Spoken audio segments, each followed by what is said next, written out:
City vision ప్రేక్షకులకు నమస్కారం. మనం తీసుకునే ఆహారంలో 5 విధాలైన దోషాలు ఇమిడి ఉన్నాయి. శాస్త్రంలో వాటి గురించి చెప్పిన వివరాలు తెలుసుకుందాం. ఆ 5 దోషాలు ఏమిటంటే, 1 అర్ధ దోషం, నిమిత్త దోషం, స్థాన దోషం, గుణదోషం, సంస్కార దోషం. ఒక్కో దాని గురించి వివరంగా తెలుసుకుందాం. మొదటగా అర్ధదోషం. ఒక సాధువు తన శిష్యుని ఇంటికి భోజనానికి వెళ్ళాడు. భోజనం చేస్తున్నప్పుడు ఎవరో ఒక వ్యక్తి వచ్చి ఆ శిష్యునికి ధనంతో ఉన్న మూటను ఇవ్వడం చూశాడు. భోజనం చేసి సాధువు ఒక గదిలో విశ్రాంతి తీసుకోసాగాడు. ఆ గదిలోని శిష్యుడు ఉంచిన డబ్బు మూట ఉంది. హఠాత్తుగా సాధువు మనసులో ఒక దుర్బుద్ధి కలిగింది. ఆ మూటలో నుండి కొంత డబ్బును తీసుకొని తన సంచిలో దాచేశాడు. తరువాత శిష్యుని వద్ద సెలవు తీసుకొని తిరిగి తన ఆశ్రమానికి వెళ్ళిపోయాడు. మరునాడు పూజా సమయంలో తను చేసిన పనికి సిగ్గుతో పశ్చాత్తాపం చెందాడా సాధువు.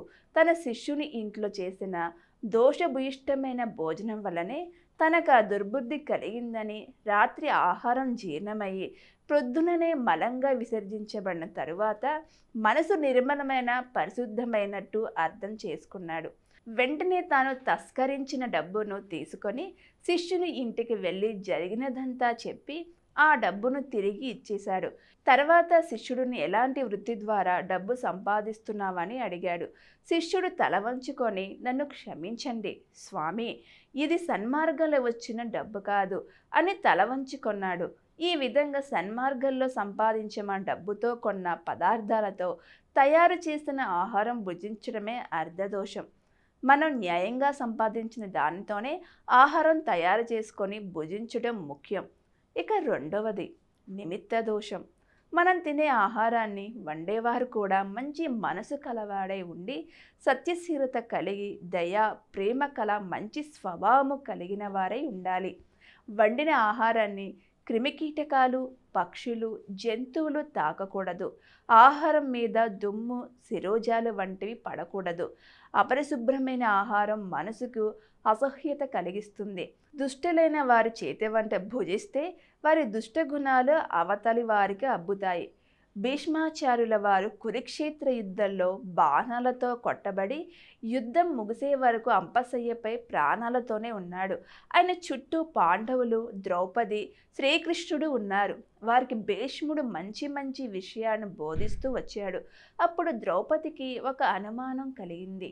ఇప్పుడు ఇంత వివేకంగా ఆలోచిస్తూ మాట్లాడే భీష్ముడు ఆనాడు దుర్యోధనుడు నా వస్త్రాలు ఊడ్చమని దుశ్శాసనుడికి ఆదేశించినప్పుడు ఎందుకు ఎదిరించి మాట్లాడలేకపోయాడు అని అనుకున్నది.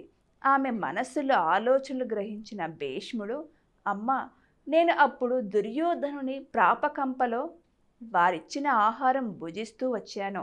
నా స్వీయ బుద్ధిని ఆ ఆహారం తుడిచిపెట్టింది. శడఘాతములతో చిత్రమైన దేహంతో ఇన్ని రోజులు ఆహారం తీసుకోనందున పాత రక్తం బిందువులుగా బయటికి పోయి నేను ఇప్పుడు పవిత్రుడైనాను. నా బుద్ధి వికసించి మీకు మంచి మాటలు చెప్పగలుగుతున్నాను అన్నాడు భీష్ముడు. చెడ్డ గుణములు ఉన్నవారు ఇచ్చిన ఆహారం తినినందువలన మనిషిలోని మంచి గుణములు నశించి నిమిత్త దోషం ఏర్పడుతుంది. స్థాన దోషం. ఏ స్థలంలో ఆహారం వండబోతున్నదో అక్కడ మంచి ప్రకంపనలు ఉండాలి.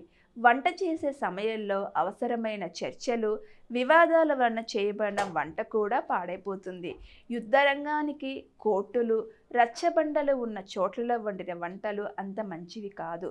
దుర్యోధనుడు ఒకసారి 56 రకాల వంటలు వండించి శ్రీకృష్ణుని విందు భోజనానికి పిలిచాడు. కానీ కృష్ణుడు దుర్యోధనుని పిలుపునను నిరాకరించి విదురుని ఇంటికి భోజనానికి వెళ్ళాడు.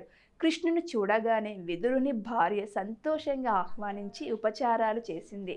తినడానికి ఏమిటి పెట్టడం అని యోచించి ఆనంద సంభ్రమాలతో తొందరపాటు పడి అరటిపండు తొక్కవలచి పండు ఇవ్వడానికి బదులుగా తొక్కని అందించింది. కృష్ణుడు దానినే తీసుకొని ఆనందంతో భుజించాడు. ఇది చూసిన విదురుడు భార్య వైపు కోపంగా చూశాడు.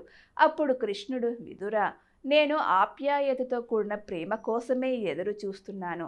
నిజమైన శ్రద్ధాభక్తులతో ఇచ్చిన ఫలమో, పుష్పమో, తోయమో, జలమో ఏదైనా సంతోషంగా తీసుకుంటున్నాను అని అన్నాడు. మనం ఆహారం వండించినప్పుడు ప్రేమతో వడ్డించాలి. గుణదోషం. మనం వండే ఆహారం సాత్విక ఆహారంగా ఉండాలి. సాత్విక ఆహారం ఆధ్యాత్మికాభివృద్ధిని కలిగిస్తుంది. రజోగుణం కలిగించే ఆహారం మనిషిని లౌకిక మాయలో పడేస్తుంది. స్వార్థాన్ని పెంచుతుంది. సంస్కార దోషం.